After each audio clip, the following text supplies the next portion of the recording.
वस्सलातु वस्सलाम अला मन ला नबी बाद अम्मा बाद। इस्लामी भाइयों, ये महीना जिसमें हम सांस ले रहे हैं ये शाबान का महीना है।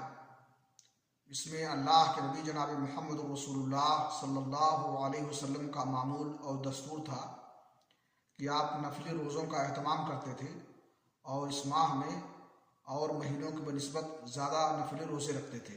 सही बुखारी शरीफ की हदीस है।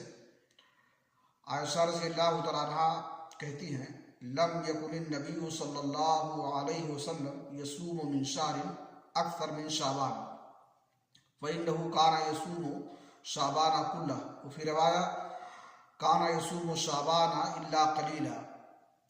कि अल्लाह के नबी जनाब मोहम्मद रसूलुल्लाह सल्लल्लाहु अलैहि वसल्लम शाबान के महीने में नफली रोज़ों का अहतमाम ज़्यादा करते थे और महीनों के मुकाबले में आप पूरे शाबान का रोज़ा रखते थे। और दूसरी रवायत में है कि शाबान के चंद दिनों के अलावा बाकी आप रोज़े की हालत में होते थे, यानी कसरत से आप नफली रोज़ों का अहतमाम करते थे। और आपसे जब पूछा गया कि आप नफली रोज़ों का अहतमाम इस माह में ज़्यादा क्यों करते हैं, तो आपने फरमाया कि इस महीने में यानी शाबान के महीने में बंदों के अमाल अल्लाह रब्बुल आलमीन पर पेश किए जाते हैं, तो मैं चाहता हूँ कि मेरा अमल ऐसी हालत में पेश हो जबकि मैं रोज़े से हूँ।